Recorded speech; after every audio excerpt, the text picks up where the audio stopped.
లాల్ దర్వాజా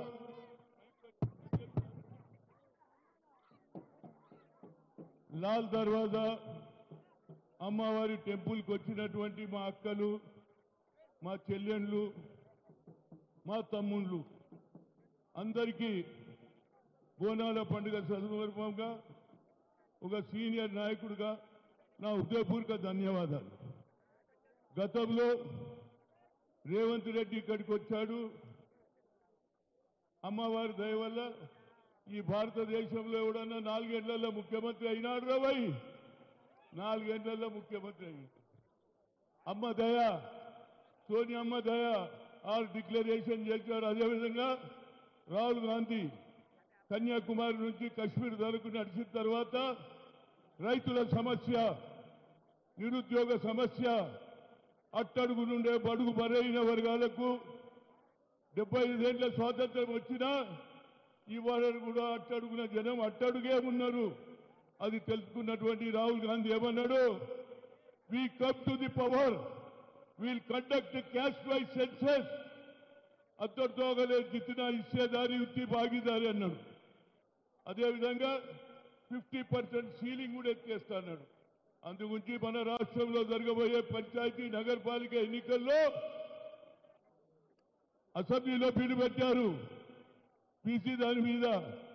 కానీ ఎప్పటి వరకైతే సర్వే చేసి కులగన చేయకపోతే మాకు అన్యాయం జరుగుతుంది. అమ్మవారు నీ దయ వల్లనే ఇవాళ అందరూ కూడా చూసినా ఏది కృష్ణా నిండిపోయింది, గోదావరి ఉప్పొంగిపోతున్నది. మా అమ్మ దయ, ఆమె దయ లేకుంటే ఎవడేం చేయలేడు. కనుక ఆమె దయను నేను కోరుతున్నా. మా రేవంత్ రెడ్డికి చెప్పండి, తప్పనిసరిగా కులగన చేసిన తర్వాతనే పంచాయతీ నగరపాలిక బిల్లు పెట్టాలి, లేకపోతే మాకు అన్యాయం జరుగుతుంది. గత ప్రభుత్వం ఇదే మోసం చేసింది. ఇక మళ్ళీ ఇంకో మోసానికి మేము గురి కావద్దు. నేను రాహుల్ గాంధీకి లెటర్ రాసిన, నువ్వు పార్లమెంట్లో బిల్లు పెట్టాలి. ఇవాళ పొద్దున్న లేస్తే పేపర్లలో అన్ని బీసీ సంఘాలు కులగన జరగాలి, కులగన జరగాలి, అప్పుడే పంచాయతీరాజ్ నగరపాలిక బిల్లు పెట్టారు. అమ్మా, ఆయన ఆలోచనలో మార్పు రావాలి. అదే జరగకపోతే కాంగ్రెస్ గెలిచినటువంటి తెలంగాణలోనే న్యాయం జరగకపోతే రాహుల్ గాంధీ ఏ విధంగా పార్లమెంట్లో కొట్లాడతాడు? బిల్లు పెట్టమంటున్నాం. మాకు అన్యాయం జరుగుతుంది. 75 ఏళ్ళు అయినా మాకు అట్టడుగునే ఉండరు. ఇవాళ మాకు ప్రమోషన్లు లేవు. ఇవాళ ఐఏఎస్లు కూడా మీటింగులు పెడుతున్నారు బీసీ కులగన జరగాలని.